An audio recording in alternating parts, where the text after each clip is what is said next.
This is Oilersnation Radio, your one-stop shop for everything Oilers. 1 hour of straight hockey talk with Bagged Milk, Tyler, Liam, Rick, and Dan starts now. Tuesday episode, Oilersnation Radio, because we said we'd be back if things happen. So here we are. I've got Michael Menzies sitting in. Tyler is in Vegas. He is absent. Rick is... Oh, actually, we're surprised Rick's not here. Yeah, it could be anywhere. Honestly, I felt like if anybody on this podcast was going to defend the news that came out yesterday, it was probably going to be our boy Rick, but he's not here. He's got things to do. I guess. He's probably lifting something heavy. Yeah, that feels like a Rick thing. Not even for like himself, though. Like he's helping others. Oh, I was just going to say he's a strong boy. Oh. Like Reacher. Yes. Like Reacher. Like what's that guy's name? Alan Richardson? Could be. I don't know. I've never seen the show. I assume the plot is he goes to just various grocery stores and helps reach just the helps top things out. shelf. He reaches. Mm-hmm. I figured. Much like the Oilers did. I can't believe that's famous. Well, we should, like I said, we're here on a Tuesday because we said we'd be here if news happened. So not your regularly scheduled program today. We're just going to talk about what's going on. Ducks. We can In the also touch on the office. Ducks. I feel like we need Menzies' opinion on the Ducks. This is not going anywhere. We have suspicions. We have suspects. Reese. He's not even acknowledging me because he's on the giving us suspects rider list. coolness here. It's baloney that my name is being dragged, and me and Aaron are now somehow the two culprits. Well, Says if you would just tell That's what us, the board Not says. according if you to would my just tell us what you know. But you That's said the you've thing been is, I think sworn he to knows secrecy. something that he's taken to the grave, which I respect. He's consulted a lawyer. Yeah, well, yesterday when my name was being dragged through the mud. I can promise you it was not Aaron. Well, we'll do a quick Duck recap after, I promise. First, Oodle Noodle. You can go into Oodle Noodle and help them support Sports Central. 10% of the in-store sales from the Tokyo Glaze go directly to Sports Central for all of June. You can also donate your gently used sporting equipment at any of their drop-off locations. Let's get more kids out there playing sports. All right.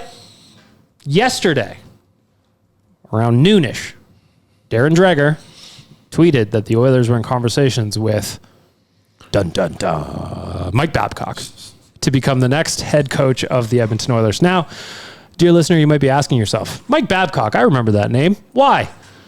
Well, depends when you start Googling, frankly. There was a time when it was a sparkling name to be associated with your NHL franchise. Probably the biggest name. Arguably. He was the biggest coaching free agent of all time in 2015. Like, I remember the track and the planes for Toronto. Yeah. The big extension. Then the Oilers went inside Tom McClellan. That was their plan at the time. Right. But now, after getting fired from the Leafs in 2019, not winning a single playoff matchup since 2013, the Oilers have their guy, I guess. Menzies, what do you make of this? Well, there's a few different ways to chop it up. The one area, like immediately, when that news about Dreger came out, I'm thinking, this is a backup plan. They're going to consult with the NHLPA to see, okay, is there any outstanding issues? And then this can just exist as a backup plan in their wait for Bruce Cassidy. Because they've waited presumably a few weeks already. We've heard that Cassidy is their undoubtedly top choice. Mm-hmm. It's been so quiet about their coaching search. It seemed as if it's been a big wait. But within a couple hours of that, it's no. It not only is it's the team's guy, it's management's guy, it's the player's guy, it's the ownership's guy, it's everything. And I don't know why it needed to happen right now. That's the first thing. Vegas is going to be done playing soon, like at the latest June 17th is Game 7. It could be done this week if they win the next two games. And then you'll get a much, I think, firmer answer. Now, some have said that they must think they know the answer, and the answer's no by now. But I would still say I'd still want to see what Vegas is doing at head coach anyway, because you can't tell me if Vegas wins the cup that Tortorella wouldn't be at least intriguing, wouldn't at least be worth talking to. So I don't understand the timing of it. Babcock wasn't going anywhere. You could have had him a month ago. You can have him 2 weeks from now. You can have him 2 months from now. I don't understand the timing. That's what baffles me, number one, about it.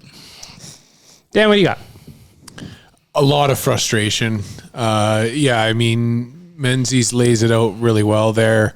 From what I've been reading, it sounds like it's like ownership that's come in and said that they have to do something, which I don't know. I just like, I'm so frustrated at this point having to try and explain this organization's decisions and trying to like polish them as anything but like this one just feels like grasping at straws. And you laid it out there at the end, Menzies, when you said like, if Babcock is your decision, interview fucking 60 people before you fall on that. You could have literally got him October 1 if you want. Like, go out and interview the entire league. Give everybody a shot. Have a conversation with everybody. See if anybody has any new fucking ideas that you could circle back to before you go to a guy that, let's face it, had a really good team in Toronto and was unable to do anything with it. And yes, it's a hard market, but is Edmonton easier?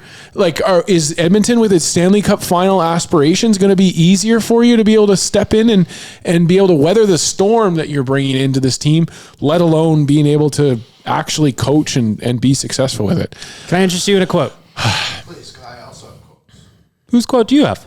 I have a quote from John Davidson. I've got a quote from young Robert Stauffer that he led off Oilers Now with yesterday, June 8th, in the year of our Lord, 2026. We got a little producing going on behind the scenes. Liam's got to get a new microphone. So while we're doing that, I'm going to read this to you. And I quote, this is from Bob Stauffer yesterday at Oilers Now on 880 Ched. What happens... Can you hear him? Test, mic test. Use this mic? Use the mic you just unplugged. Do you want to just come yell into my microphone? Should we share microphones? Do a little John and Paul. That'd be nice. Share That'd be the nice. mic. We don't do that on this podcast. Hello. Not enough. Thank God. All right, Liam's there. All right, I'm in. Okay, Little live Bob production. Stauffer. All right, from Bob Stauffer. So essentially, he did a little spiel about the rumors and he acknowledged it. And he goes, and I quote, "What happens sometimes is we sit and go, well, let's just see what transpires over the next little while. We're not going to do that today. I'm not going to BS you. I'm going to tell you exactly the way it is, okay? 100% Mike Babcock is the Edmonton Oilers guy. There were several different parties involved with this at various times, and Mike Babcock has not only spoken to Edmonton Oilers owner Daryl Cates, but he's met with the Oilers key player. He's met with Harrison Cates. He's obviously met with Oilers president Jeff Jackson and Oilers general manager Stan Bowman.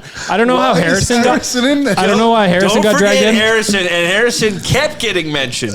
Before Bowman, Harrison Cates was mentioned more often than Stan Bowman was. Because I think everyone is just perplexed as to why. Why was his name thrown in there? The other ones all made sense given the current org chart. Yeah. You could just say, like, I mean, maybe Harrison's just more involved than we know. I mean, he's going to be the owner of this team one day, and that's fine, whatever. Probably good for him to be in these conversations, I would think, moving forward. Just seems weird that it's just like... They even talked to Harrison Cates.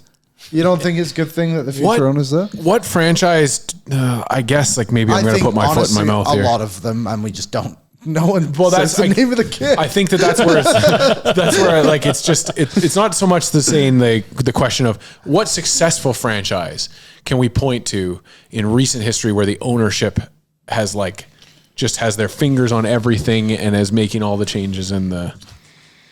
Yeah, few. Carolina. The Patriots. Isn't Robert Kraft their owner?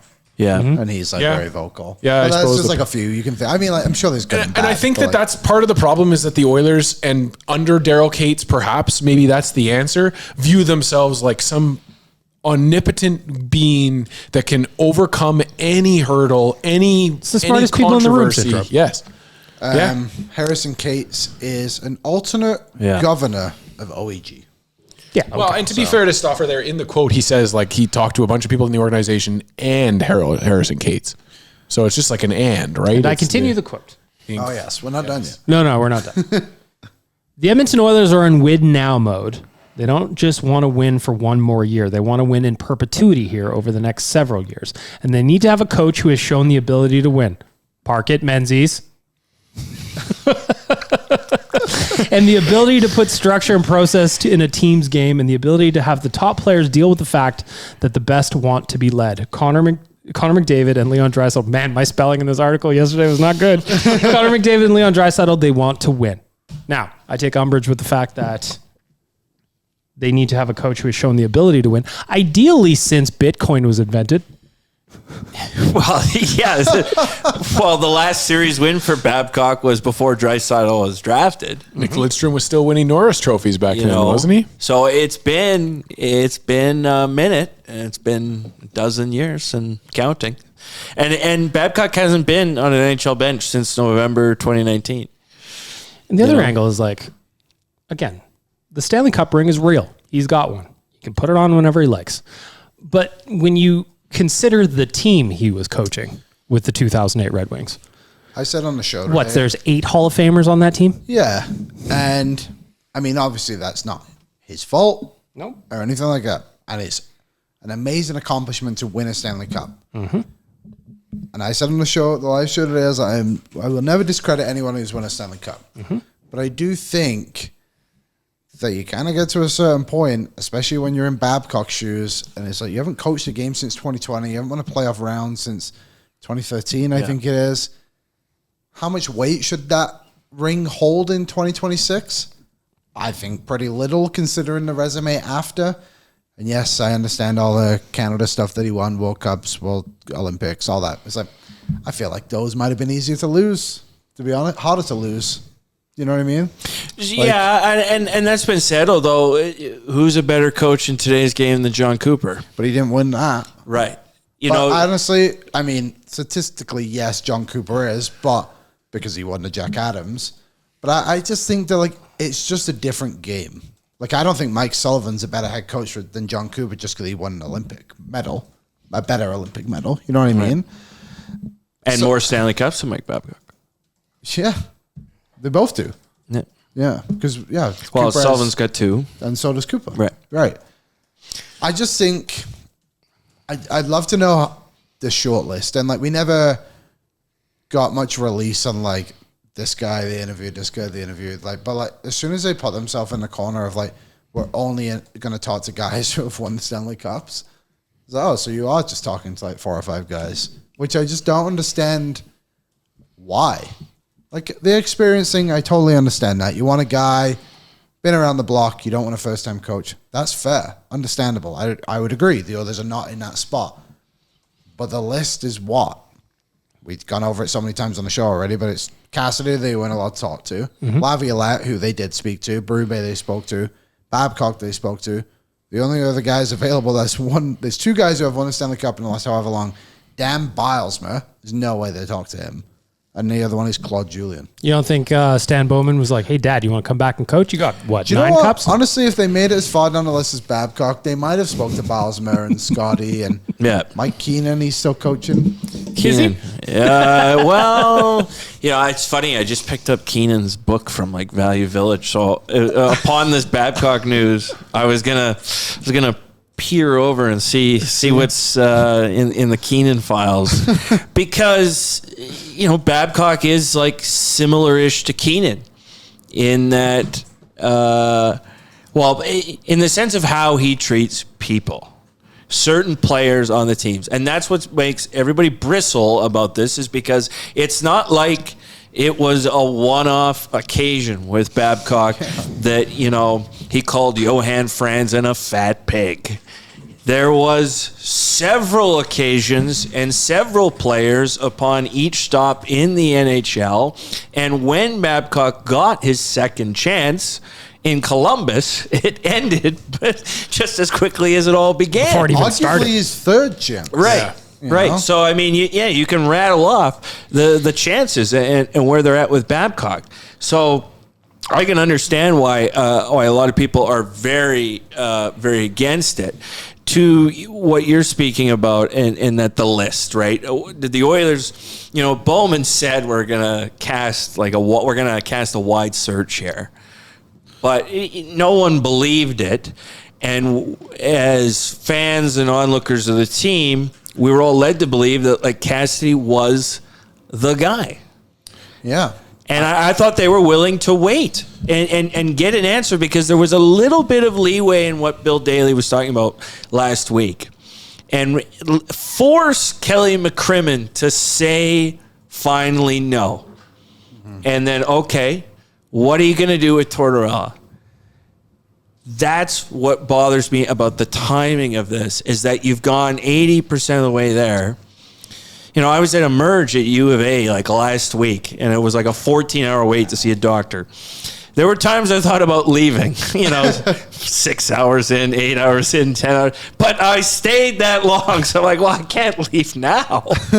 And I don't think they can leave now. You force Vegas to be the villains then in that scenario before you wrestle back biggest villain status of the league and hire Mike Babcock. Because that's the thing, the Oilers are being defended by the NHL. Not the NHL directly, but people around the NHL were like, this is wrong. The Oilers deserve to, and LA deserve to speak to Bruce Cassidy. And because they couldn't wait an extra week to hire a guy who was never going to get hired in the NHL this season. Because Chris Johnson had the thing that he was retired less than a month ago and happily retired. No, it was Darren Dreger. Oh, it's Darren Dreger. Also Darren reported Dreger, yes. 2 weeks later that he's coming back. Yeah. Who is he talking to? Mike Babcock. It's just wild that all of this has come to where it is. But it's I get you want to have your coach done before the draft and free agency. I really do. I understand that too. But it is also June 9th. You got some time here, and the guy you want, unless Vegas has said, absolutely not, it's not happening, we're going to pay for him to sit on the shelf for 12 months. I don't understand picking the guy up that nobody wanted. They turned the lights on at the end of the night at the bar real early. I think that, like you kind of said, and you were saying it too, just make Vegas say it. Say it out loud. Say you're not going to allow Bruce Cassidy to get another job this year. And then I think people, would they accept the Babcock thing? Probably not still. To be honest, he's still Mike Babcock. But you could be like, well, I guess this is the guy they're going with. And it's a bit more understandable. But the quote from John Davidson I wanted to bring up, because for people who don't know, Babcock was in Columbus for 78 days in 2023. He was hired on July 1st, I think, when it was all announced, and was resigned on September 18th. And on that September 18th, 2023, Davidson said this: "We went through the process earlier this summer prior to hiring Mike Babcock as our head coach. But we got it wrong, and that's on us." Later on, he also says how we couldn't allow our players to go through this anymore. And when you go back and look at Brendan Shanahan's quotes from when he left Toronto, he called Mike Babcock's coaching approach inappropriate, unacceptable. What the heck? Menzies mentioned the Johan Franzen thing. Yeah. You may have also forgotten that Mike Babcock is responsible for Mike Modano not hitting game 1,500 in his career. Yeah. And that year too, Detroit was first in the league. Mm-hmm. They had 4 games left, and he scratched him, I think, on the 4th last game or something like that. So you had no other reason. And he had a quote saying that we brought Modano here to win playoff games or something like that. I was like, okay, well, you're not going to win that in the first 82 games anyway. Mm-hmm. Just play the damn guy. I think, 25 people have played 1,500 games? It's so disrespectful. It was, because he finished at $14.99. Yeah. The other one that is brought to my attention, he benched Chris Chelios at the Winter Classic for all but one shift. There's obviously the Mitch Marner one. And, the cup that did happen. It started immediately when he was hired in Anaheim because he was the hotshot young coach. And when he came in to the Anaheim Mighty Ducks, I mean, they went from whatever they ranked, mid-20s to the Stanley Cup Final on the Jaguar run. But he starts that training camp, and this was outlined in The Athletic a couple of years ago, and he took 3 veterans aside and separated them from the team. And there's quotes listed in that, Babcock, when he makes these decisions, he isolates individuals, pits them against the rest of the team seemingly, and then will go out and say publicly that he didn't do that. Like when Peter Holland was being told when he was a Leaf that he was going to be sent down, there was a scenario, and Babcock said publicly that no, it was Holland's choice not to come on this trip. Well, no, it was Babcock's choice, and he was telling Holland he was going to get sent down, and you pit then Lamoriello against the player and everything like that. So it's gone on in every stop in the NHL, and that's where you have to say to yourself, okay, Babcock's 63? Yeah. Is he going to change? This is what he's known, and he's been successful in a lot of these stops doing it. For sure. And I mentioned a couple of how much weight does it have now. I'm not discrediting what Mike Babcock has done in his career. He's had a great career on the ice. Off the ice, it's terrible. But do you think the Oilers want him to be different? Like, I think that's a very interesting question, all of this, because they have come out publicly and been like, we want our players to be coached harder, and we want them to be forced into certain scenarios and all this stuff. And like the Knobloch was that he was too soft on the players. He was too relaxed, I guess is probably a better way to do it. It's like, I don't think the Oilers want Mike Babcock to have changed. I don't think they want him to bully their players, of course. Like I don't think it'll go that far. But like, I think they want the hard ass to come in and show these guys a bit of discipline. And I think that's a horrendous decision. I think it's super short-sighted. If you want a guy who's going to hold people accountable, I get that. Yep. But if the only option points you to a guy who hasn't been behind an NHL bench in forever, the process is broken. It doesn't make sense to me. I guess for me, like, I look at this team and you look at the issues that we have going into next season. It's players like Bouchard taking on a leadership role on this defense. It's trying to figure out what we've got in our goaltending situation. It's trying to extract more out of young players like Ike Howard and Matt Savoy. These are all issues that I wouldn't trust Mike Babcock with to try and fix. I don't know. It just doesn't strike me. When we talk about John Tortorella coming in and perhaps coaching this team, that's still a situation where I don't think it's like a magic flip of a switch. You get a hard ass that comes in here and all of a sudden this team is going to be better. Like, this team has issues that coaching needs to be able to change or don't. But like, fuck, Babcock is not the answer. And everybody to a person struggles to find a positive with this. I just find it so interesting also that the Oilers, specifically in the last couple of hires, they've gone for the noisiest possible option at a time when the team could use a little bit of calm, at least in my opinion. I completely agree. I just think like this story, regardless of what you think about it, the players are going to get asked about it constantly. Mm-hmm. He's going to get asked about it constantly. Nobody's going to stop talking about Mike Babcock as the Oilers coach until the season starts and well into it and beyond. And every losing streak and every winning streak, it'll come up. Yeah, I just find like, why invite this unnecessary noise into your environment at a time when the stability is a little lacking? Counterpoint to that, there's been a lot said since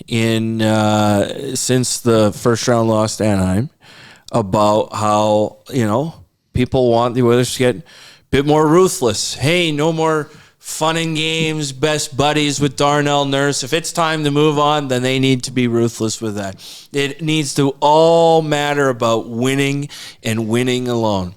And that's it. And they can't care about the public perception about how they're going to be viewed in bringing in Babcock. And that's been a voice that's out there from, a contingent of the fan base. So, and if they believe Babcock's the guy to do that, then I think those fans are saying it. Well, you're being served with this choice that they're sticking their neck out there and saying, we do not care. It is all about winning and F the rest. So there's that element to it. I think it's tricky. Even if, let's say you could get Bruce Cassidy, right? There wasn't this issue and you could bring in Bruce Cassidy. It's not as if Bruce Cassidy is beloved by all of his former teammates. No. Now, it doesn't appear as if Cassidy crossed personal lines in how he conducted himself. They were still professional disagreements. But Cassidy was not polling well amongst his dressing room by the time he left. But he gets results, and he's a good systems coach. Babcock is like a step further than that. And in them putting themselves in a box saying we want this type of coach, that's where you enter what I've called the Babcock zone. What I said a few weeks ago, the place that gets a little eerie, where no name is too crazy with quasi-retired or controversial coaches. And all of a sudden you're asking yourself, well, what's Bob Hartley up to? What's, you know what I mean? Like, is available. Yeah, like any name, fill in the blank. And they've put themselves in this box, but what it reveals is that there is a ton of pressure to win. There's so much pressure to win, and dare I say desperation. Well, it also goes to the other point that Bob kind of ended his salvo with last night, where he just says, he's the team's choice. You can think whatever you want. Yeah. Ryder is a moment. Sorry, I was going to say, feels like they just turned on everyone a little bit. Be like, oh, we don't really care what you think. And obviously that's what Vegas has done for however long. And like, I don't want to really say Florida's ever done that. I think they play like that. Like, we don't care what you think it is, but I don't think they would. Yeah, I think they play like that. They don't do behind the scenes, I guess. And the NHL's a copycat league. Well, and it goes to the point I was talking about last Friday with this Stanley Cup final, that I was nervous that Edmonton was going to approach the offseason with some Vegas tactics. And they are, I guess. Yeah, they're doing Vegas things, but with the ruthlessness.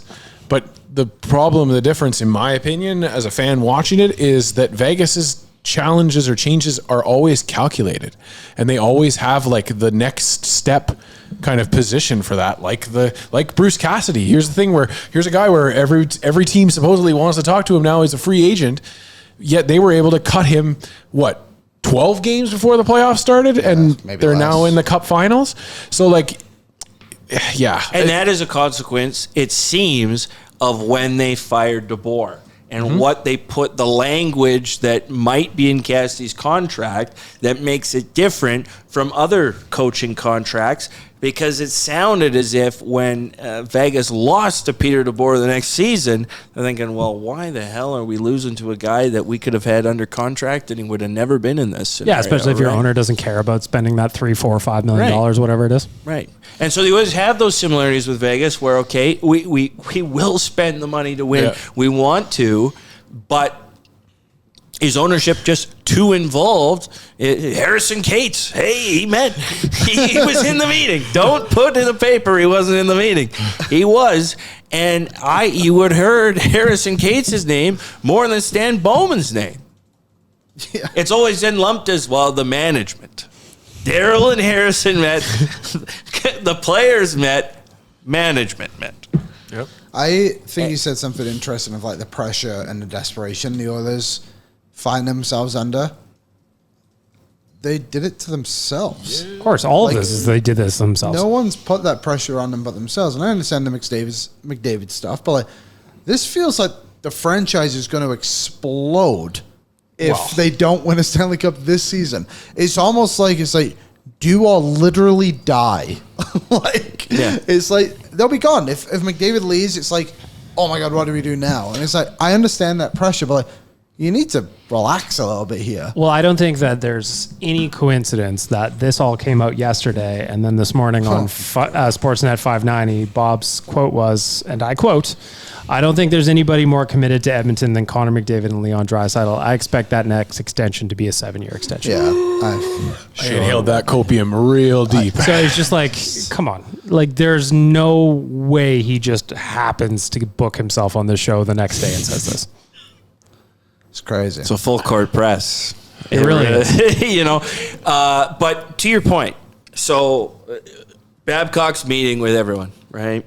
We got to get everybody on board.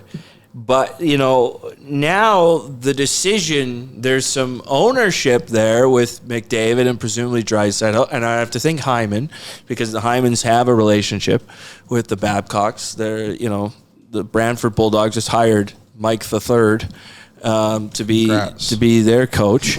Babs seemed to like Hyman in Toronto. But my point being that usually there's an out. Like, there's been so much said that no, the players did not say we have to fire Woodcroft. Yeah. They were not involved, and it's a coincidence that Knobloch was McDavid's junior coach.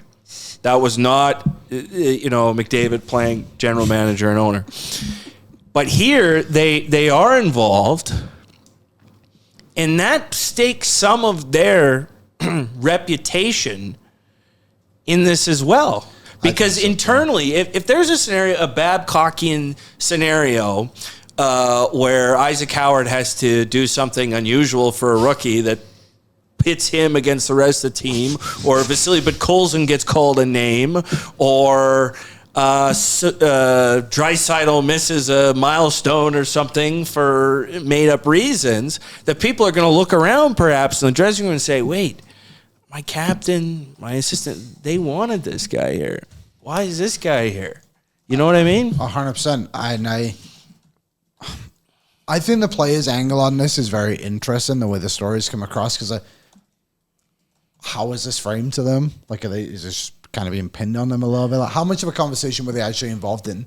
But if they had like a large conversation about this, they're kind of giving the middle finger to everyone who has had to deal with Babcock in the past. Like, the NHLPA had to step in to get Babcock out of Columbus because of how he made some of those players feel. And 3 years later, David, Draisaitl, Hyman, whoever else, are basically being like, whatever. I also I think that's just morally wrong. Anytime that those conversations come up, I also wonder, in reality, what are you expecting them to say? That's what I think too. Exactly. It's point, yes. They come all right, this is what we're thinking of doing. We're down the road. He's talked to everybody, including you guys. What do you think? And they, sure. Okay. Guys, he talked to Harrison Cates. Are you going to say no to him at this point? I'm just saying, what are they supposed to say? But good guy. Well, Harrison's a lovely guy. I just think he's catching some strays. But that's my point, is that it's then you go to Connor and you're like, well, he's already talked to everybody. What are you going to say, Connor? Yeah, it'd be good to know, and we never will, the order of operations. Yes. Yeah, how far down the road are those calls to Connor and Leon? Yeah, but even that, you go back to the Knobloch dismissal, and a lot of that got put on the players too. But the players, I think, did that to themselves as well. They called him out of course times, and I think one thing which I've noticed online is I still think people wanted Knobloch gone, but the others have just gone so extreme the other way. They're not well, when this news came out, all of a sudden I'm just thinking, I'm like, man, you know what? When Jim was floating Mac T as a 1-year coach, all of a sudden this started to seem pretty good to me. Could this be a 1 year? Frank said it might be. See, I was watching that today, and he said this could be a 1-year deal. I'm very curious to see the length of the contract, because if Friedman had floated that, it's okay, Cassidy's still their man. They may have to wait a year. Now you put Babcock in the mix, warm the seat. You know what I mean? I guess that scenario is still a possibility, but. Man, this is so Oilers. That's what it is. It's just that's so Oilers. On? It's all of a sudden you're Nuge next summer, and it's all right, buddy. Now we got Coach 14 coming in. Thoughts? And he's like, okay, sure. A stopgap coach. The Vancouver Canucks just did it. They had 50 points. Yeah. Pagnotta said on the show today this could harm them from game players. I was going to talk about that, but first I want to give a shout out to our friends at Swiss Donaire. Swiss Donaire is home for the old school Donaire with options if you want some flair. Open for 25 years now, 7 days a week, part of the north side. Swiss Donaire is great for your events at home or the office. Check out their location, 8308 144th Ave Northwest, or order online at swissdonaire.com. Elliot Friedman also speculated the same thing, that this could harm the Oilers' ability to attract free agents. Free agents? They're not going to sign. They don't sign free agents. Not only that, guys like Jordan Kyrou have a full no move. If he has a bad relationship with Berube, who we know he's a bit of a hard ass, but seems to be fairly light and doesn't have allegations against him of being an absolute dickhead. Cool to his players. scar too. Yeah, great scar. Works out. Hasn't been removed by the PA or That's a the big NHL in any just situation. Fired for doing Yep. bad jobs, I guess. Didn't but tell I'd rather Darren do Dreger that. he was retired like 3 weeks ago. yeah. There's a guy like that can be like, oh, Mike Babcock sounds good. Like, I think I'll just Well, that's stay another here thing with too. Jim Like, Montgomery. I just think it's a very short-sighted move, and then the idea that this is a 1-year stopgap is just like, what is going on here? Well, and also, even if you say like the league is a copycat league, Florida and Vegas have some very different ability to pull in players than we do. And I don't think that we're the frozen tundra that nobody wants to come to anymore. But we certainly aren't a team where we can just be like, oh, but you can come and enjoy the northern Alberta landscape. You can watch what was it are called The on mountains are Amazon right Prime outside. a couple years ago, where Kachuk's literally driving to the rink in a golf cart. Right.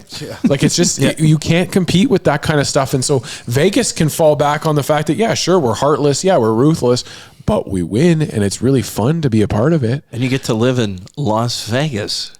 No taxes. And there's no tax. That's why I said in your mailbag question, I said, when the question was, what can the Oilers learn from, I said, well, number one, can Danielle Smith change the tax structure? Because if we've learned anything about winning Stanley Cups for the last several years, it helps to have your dollars stretch a little further. Just a touch. What did you say before that? I can't remember what you said.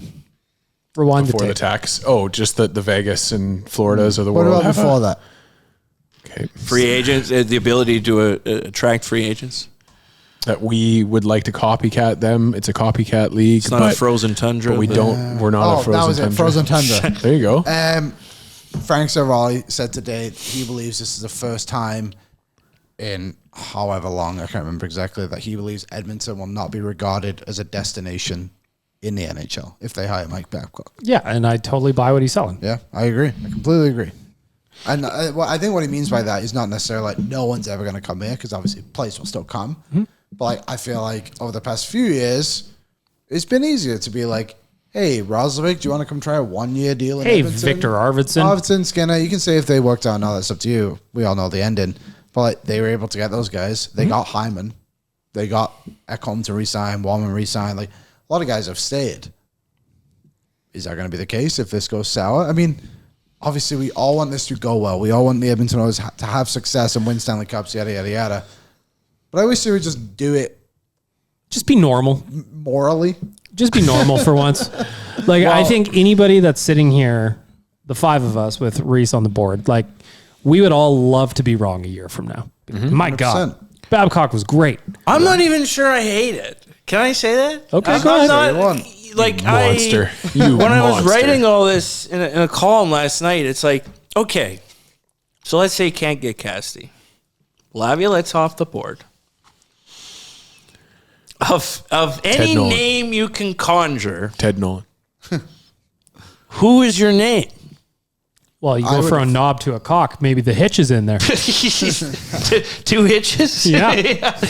I would have Hitch hired 2.0? I would have hired Berube. You would have hired Brewery? 100%. Yeah. Over And that's fair. Babcock. Like, Yeah. I'm not saying you're wrong. I'm just saying that they've painted themselves in such a corner. The pressure's there to win. Yeah. And I can see the rationale that Babcock has won it at every level he's been in and has a trophy case that is vast. But it's been a long time. It's been a long and time. there's a whole lot of baggage. I get that. But in looking at the resume, I'm intrigued. Sure, the resume I'm is... certainly I'm intrigued, and so But how many, what does doing this, all the ramifications that we've just outlined about the players, like, is there going to be damage here moving forward? How far are they willing to go? Yeah, and that's interesting because, like, to me, they pulled out the best coach from 15 years ago. Mm-hmm. And it's like their rationale is, my God, we love movies. We want to watch more movies. So we need to go find the best DVD VCR combo available on the market. And then they're like, well, Edmonton, nobody watches those anymore. I don't even know if you can buy VHS tapes anymore. And they go, doesn't matter. We fucking love movies. And it just, to me, it doesn't make sense. Like, they're spending all this time modernizing their organization. That's what I don't. All these ads, you know, they got new AGMs in. They bumped up our local friend Mike Parcati up to VP of Analytics. You like all that stuff, and you like seeing them modernize. But then in their arguably one of the more important positions in the organization, they go way backwards. Yeah, it just doesn't make sense to me. And this whole thing, oh, you need a guy with a cup ring, like, I guess. But you also had a guy who had never coached in the NHL before bring you to the Stanley Cup Final in back-to-back seasons. So is it that important? Who has more playoff wins than Mike Babcock in 2 seasons since 2013. So I just think like they're doing this stuff to modernize the organization, but then when they pick a head coach, they're like, well, let's find the dial-up connection and plug in. Because it's interesting in that, you know, okay, the leaders say in one sense, you know, they want to be coached harder. But the idea of attracting like a hard-ass coach, in my opinion, isn't so much about, you know, keeping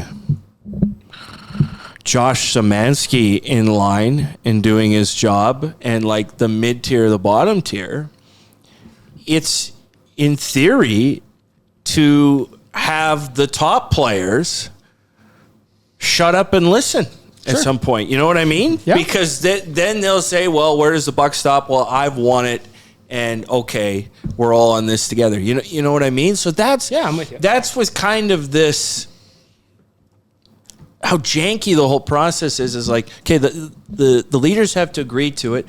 They're saying they want to be coached harder, but this could have been done under different circumstances with a coach with a resume that didn't include necessarily a Stanley Cup ring, but still had a bristly persona, let's say, or some type of, okay, this is the way I'm going to be accountable. Because at some point, look, the Oilers have cycled through head coaches, and I don't think it's been every coach's fault. No, I agree. And I also think, like, to your point about the process has been broken with this organization forever. I mean, yeah, that's how we get Peter Chiarelli with no interviews. That's how we get no interviews and we end up to Ken Holland. And I'm not saying that the Ken Holland era was all bad, because it wasn't. I'm just saying, like, they don't do this normally ever. And that's why I can't buy the argument that Case is frustrated with how things have gone. So you approve all of these. Well, I bet that he's frustrated, but like I also that's think fine, like, but like you only have yourself to blame. Yeah, totally. And we just keep spinning our tires and like, oh, who's the guy that won a few years ago? Let's get him. Well, it's the guide and record book thing again. Like, so the old we're gonna start boys pulling that club out again. Is not just the Oilers anymore. It's everyone who's an old boy in the NHL comes to the Edmonton Oilers. Yeah, it's insane. No. Oh, It's fat. I can't look away though. Like if you it's, can't. This will only end dramatically. Any which way, you know, like if you're gonna say what you will about the Oilers, damn it if they aren't entertaining. Like this will be must see, and it could be in the way that like an ugly wreck is must see. The Hindenburg was right? very interesting to watch. Look, right? Yeah. Don't look, but you know, I can't help but peek through my fingers. I would encourage people before they go and Mike Babcock, seems like his coach, whatever. When they announce like the media press conference will be on this day, go listen to his media press conference when he became a Columbus Blue Jacket. And I guarantee you'll hear the same stuff. We spoke to a ton of people. Everyone said he's a good guy. You learn from what he did previously. He's one of the greatest coaches this game has ever seen. Yada, yada, yada. It all happened in the Columbus one. I guarantee it will happen again. And will it last longer than 78 days? Probably. Yep. But there was one thing I thought was very funny, which I wrote about. And let me read the quote, because I thought this was some of my best work. Just this little part. Liam's best work. So plug in, people. John Davidson said, the president of the Columbus Blue Jackets at the time said, it's important to do your own research, which I agree with. We Crucial. all agree. That's what got me through COVID, buddy. Yeah. Mike Babcock clearly took that directly to heart and grabbed everybody's phone on that team and started rolling. 100%. And he did his own research, and 78 days had gone by, and he was gone. So You do can't your wait own for research. Like, you could get to learn your players, and, you know, you could go for dinner, you could take them on a walk, but to get the real goods, you take their phone away from them. Do you know the other part that's the craziest of all the Columbus stuff? Is that he did it to Jarmo Kekalainen, and he's like, I didn't have a problem with it. It's like, surely it should have stopped with you. Like, surely you should have been like, hey, man, this is weird. Well, apparently Goudreau and Boone Jenner were fine with it, too. like, it didn't rub them the wrong way. And that's what makes all of this so difficult, is that, you know, an approach for one person is going to be different, right? Yeah, totally. But I'm excluding the phone scenario from the people who've been quoted, where it seems like much more targeted, you know, personal attack. But as an aside, I have less problem hiring Babcock than Bowman. Bowman covered up a crime. Babcock has done a lot of hockey world crimes, but not to power rank two terrible. Let's rank some choices. crimes here, Menzies. Some blind rankings. But, you know, Bowman being allowed back in is still never like 100% sat right with me, and it actually bothers me more than the organization has done a Babcock lot of scenario. things that can just make you, like, we were going over it downstairs, just talking about the signing of Brandon Manning 2 years after he destroys. Well, you got to trade for that guy. Or trading for Brandon Manning 2 years after he destroys Connor McDavid. You got to bring Jake Vertanen in on a Bring PTO Jake to see how that Vertanen in. goes. And people were just dismissing that on the internet the other day. Like, oh, you give that guy a try. He was like a part of team building shit that they were cropping his fucking picture out of. All-time Evander Kane crop. On players, like players' personal Instagram, they were cropping out pieces of shit like Vertanen off of their roster. Like, I don't know. You can go down the list of things where it's been like a morally questionable decision that's been made, and you just have to sit with it as an Oilers fan. And on this one, I'm not. I think the Oilers, they love that smoke, man. Yeah. They love the smoke. Do they need it? No. It's like I said earlier, it's like you're just attracting attention and noise to yourself. Maybe as I'm sitting here thinking about it, that might be their kink. Yeah, maybe.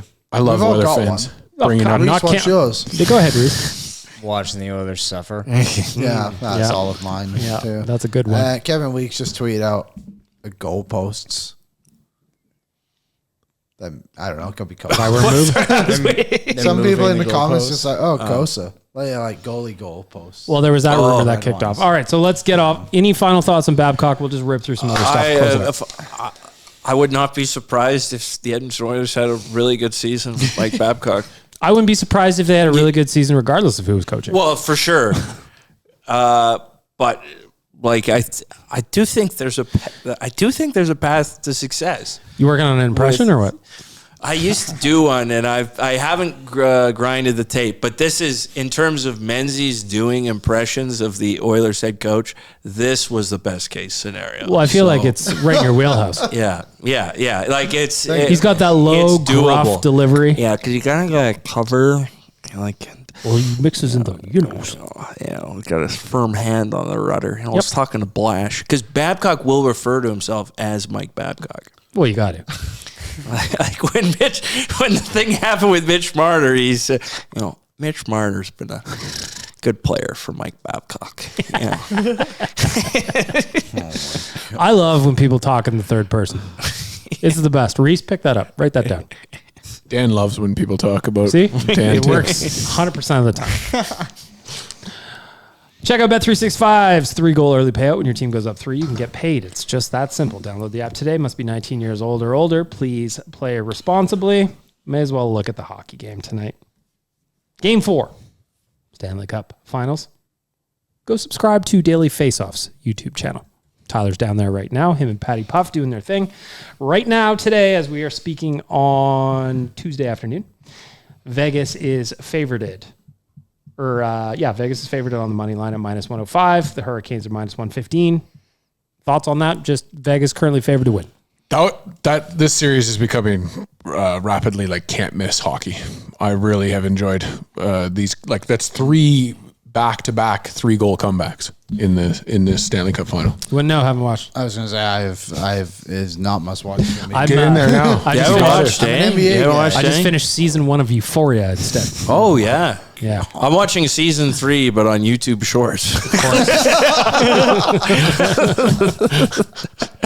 Best way to consume. That's how I'm consuming it, clearly. Looking at the spread, if you think that Vegas or that Carolina actually is going to win by 2 or more, they're plus 225. You think Vegas is going to cover that is minus 275. The over-under is set at 5.5 today. Over that is minus 130. If I remember correctly, all of the games have hit the over. Yes. And under that is plus 110. So that is favored there. Is Bussy starting? Oh, We that's a know. good Let question. me check dailyfaceoff.com. I don't believe he is, but I No? don't believe they've announced anything. Yeah, that's the interesting decision. I thought Braden Moore waited too long to pull Anderson and make the goalie switch in game 3. And, if wishes were horses, I'd be eating wish meat every night. But that would be, I think he needed to pull him sooner because it did seem to spark something when he was eventually put in and stopped Marner on the penalty shot. But Unconfirmed currently for over. Did you see what Face-Off. Mana said? that he didn't recognize. He didn't know they'd switch goalies. Yeah. So I would have shot it a bit differently. That's funny. Carolina has to start playing from in front at some point if they want to win the Stanley Cup. Yeah. And they've struggled to do that. I mean, incredible comeback in game 2 and 3, but I get the sense that Vegas is about to put a bow on this thing. Currently, to win the series, just to punctuate what Mr. Menzies is saying, Vegas currently favored minus 185 to win that series. Carolina is plus 155 to come back. Currently, the leader after 3 games for the Conn Smythe Trophy and the playoffs as a whole, Mitch Marner, heavily favored minus 250. I can't even enjoy that. No? This whole situation is annoying me to the point of I can't even enjoy what's going on there. I thought they were going to stop game 3 at the second intermission and roll out the Conn Smythe and just award it to him then. Because, hat trick and assist. The greatest period of hockey we've ever...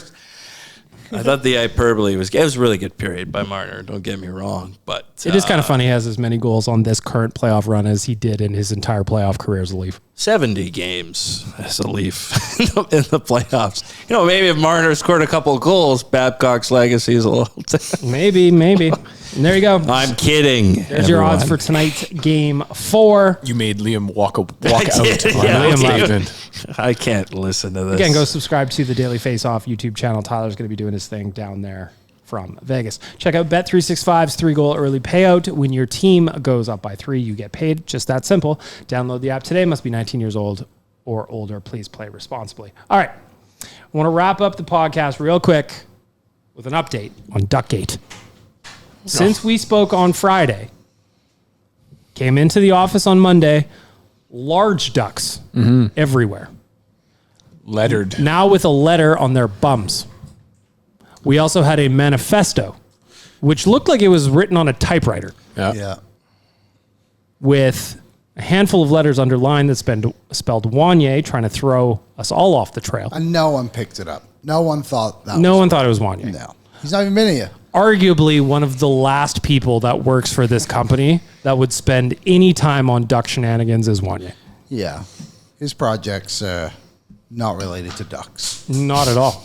No. Lisa Evans, she was Duck in the ground. Yeah, it was. when we finished up on Friday, she was your target.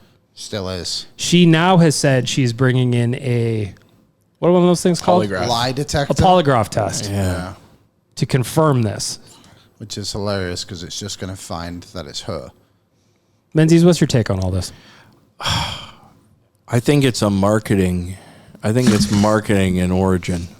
I get the sense because I think marketing Cooper folks. is a sneaky suspect. I Yes. think so too. Like, Yes. I don't think he's like out of the realm. I don't either. yeah. He's my Dan Balsmer in all of this. He could be. Could have been good enough to be the head coach. Could have been. Well, they had, they pack 3 or 4 of them in that one office, and all of a sudden ideas, and he could delegate. Like, are we? I'm not ruling out a conspiracy here. Everyone's saying someone's acting alone. No, I don't think people are acting alone. See, and that's what I don't think he can. And that's why I think the sauce can't be ruled out. Of course. Which keeps young Reese squarely in the spotlight. At least as an accessory to the crime. And I think I talked about this last week too, but it is frustrating that I have to deal with these kind of allegations on me. And I don't even know what's going on. You sound like Mike Babcock right now. You don't want me to sound like Mike Babcock. I don't know. I think this whole sauce thing is being totally overblown. You do work with a couple of professional pranksters. They're into the shenanigans, but I come into work every day, That's true. get my stuff done. Besides that one day you slept in. Yeah, that one day, but I still came in after. That is true. You were here for an hour. All right, follow-up question. Of everybody who works at this building, Here it comes. let's rank the top 3 laziest employees that work at HQ. This is Reese at Reese's list alone. Yeah, just Reese. And we won't show anyone, but We won't show anybody. Go ahead. Ooh. I don't know. I asked Menzies if he's working a half day a lot of the time. Right. I'm getting paid half time. So Yeah, it makes sense. The math works. You could. No, I do not think this person's one of the laziest. Just to go on record. Ooh, Okay. nomination. But once was told me he works between the 2s. 10 and 2. All right, who's number 2? I'm number 1. Wow. Well, I don't, there's no order to this list. Okay. Menzies was just the first guy I saw. My God. We'll probably work Peyton into this list somewhere. I love Peyton, but Someone's got to make the list. Listen, somebody's got to make the list. no. Yeah. And the Who's your laziest shining person. star? My shining star. Who's the GOAT? Is this the laziest? Or Yep. The Conn Smythe. The reverse Conn Smythe. I think we had a graphic designer. All right, there's Reese's list. All in a day's work. Wow. Why did you say anybody? You could have just said me and we would have called it over. Yeah. Jeez, Reese. Just calling him out like that. This is. That's insane. How are we gonna not? We're all gonna get better. And how are we gonna get better unless we hear it? Talk about this stuff. Yeah, we got to talk about it. All right, there's your list. The other thing I want to mention real quick, because it happened just before we recorded, and Liam, you were upset. The World Cup draft that happened here at Nation HQ is controversial. Yeah, extremely controversial. And look, I like to preface this by saying this. Ryder and Lisa, mostly Ryder, I guess, because Lisa was doing her duck stuff, put together a great thing for us all. We're going to do it. We've done a World Cup draw, so I think everyone gets 3 teams. Everybody's got 3 teams. It's going to be really exciting. And they were based in 3 categories. The shit, the mid, and the elite. Yeah. But Ryder used the wrong rankings. So now some people are just like... Because you told me I don't even have a good team. No. You and I got 0 top tier teams. Well, I looked at different rankings, which I should have before. But you take Aaron, for example. Yeah. As if he Aaron- needs this. Aaron has 2 teams in the top 12. Then you get Waz. Waz's top team is Canada, and they're 23rd. So Yeah. it's just like, I don't know. I might have to talk with Ryder a little bit. It seems like I'm complaining about my teams, which I am. Well, you got shafted. I You did got big Italy, time. which was crazy. Yeah, I got Italy. But I have, so my best team is Colombia, who on this rankings are 7th in the world. But my other 2 teams are Egypt and New Zealand, who are ranked in the 3rd group. So my top team, which was 12th overall on Ryder's rankings, Yes. is Mexico. Well, you're telling me that they're not even a top tier team. They're 18th. Uh-oh. And then your other teams were... My other team is I've got Ghana, and I've got... Ghana are the 3rd worst ranked team in this tournament, and they were a middling team in Ryder's list. Yeah, they're ranked 26th on Yeah, Ryder's they list. are actually ranked 73rd in the world. And I've got Capo Verde, which Yeah. I assume is a salsa. They're just a salsa. A salsa? Yeah. Or the salsa. Or the salsa. They are Subscribe to the salsa on. Yeah. They're only a few spots ahead of Ghana. So good. you have no teams in the elite. You said my team was a rare one where it balanced out, where my elite team is bad, but my mid team is actually good. Really So good. Menzies- You were one of the few that got like one of each. It kind Menzies of, elite team per, again, Riders rankings Yeah. is Norway. yeah, Norway. And then- Holland. Your mid team is Morocco. Yeah. Who are so Norway on the FIFA World Cup rankings are ranked 31st in the world, but they were one of your elite teams. Right. But Morocco, who was one of his mid teams, are the 7th ranked team in the world. So it's just kind of everywhere. And he seems like I'm being a bit of a dickhead, to be honest. And I'm really not trying to be. I think this is an awesome thing that Riders Well, done. we were going to rank the top 3 dickheads. All right, Liam, here's your list. Many people would put me in the top 3, and that's fine. I know who I am. I'm Mike Babcock, very similarly. But yeah, crazy stuff. Pangs also 2 top 16 teams, elite teams. Dan got. Also, Ryder and Lisa, not a coincidence, got the best 2 teams in this damn thing. too. Yeah. Crazy. Dan, you got Algeria. That's your long shot team. Yep. Then you also got Ecuador and Switzerland. It actually worked out that yours was a bit better than I thought. Oh, was it? Yeah, you got 1 elite team and 2 mid teams. Oh, there you go. But yeah, Was just got 3 mid teams. Which, I mean, maybe isn't such a bad thing, but... Yeah. Except it rewards high, low seeds and low, high seeds. What was it? The format, the way that it's paid out is the winner of the whole thing gets like a chunk of the money. And how do you win? Whatever team wins the World Cup. Yeah. Gotcha. Whichever team loses the World Cup final also gets some money back. Yeah. And then the Golden Boot winners get some money. The teams that have the Golden Boot winner on them. And then the team that is the highest ranked team that gets eliminated in the pool. Yeah. And then the team that is the lowest rank that moves on to advances. the get money. Upsets. So it's just like, or you get your money Right. back. You get your money back for And those again, I love that we're doing this. Yes, I it's think fun. it'll bring good World Cup fever. two. Yep. I just wish my teams were better. Well, I guess Yes. clearly I wish my teams were better. So I'm on the source tomorrow. I'm gonna talk to Ryder. We'll see what happens. This is also the nature of the sport. If we did it with like college basketball, there's a bit more of that, like, oh, I can see a path. Yeah, like with world football, it's there's 9 teams. Yeah, on the win. yeah. And really, it's probably only 4. Just to And wrap really, up. it's probably 1. Wrap up the podcast, boys who are participating. Tyler's 3 teams are he got Jordan, Oh yeah. he got Paraguay, and he got France. So Ty got a good draw. You got 1 of each. because it was interesting because in the way in Riders rankings, he was one of the first names, so the bottoms of each, and then finished with France? Yeah, France at 2. As the second overall in the ranking. And then my boy Reese. Reese got Bosnia. Reese got a terrible draw. You got Dr. Congo. Dark horse. Great show. No, they're not. And you got England as Yeah. England! They will not win. England!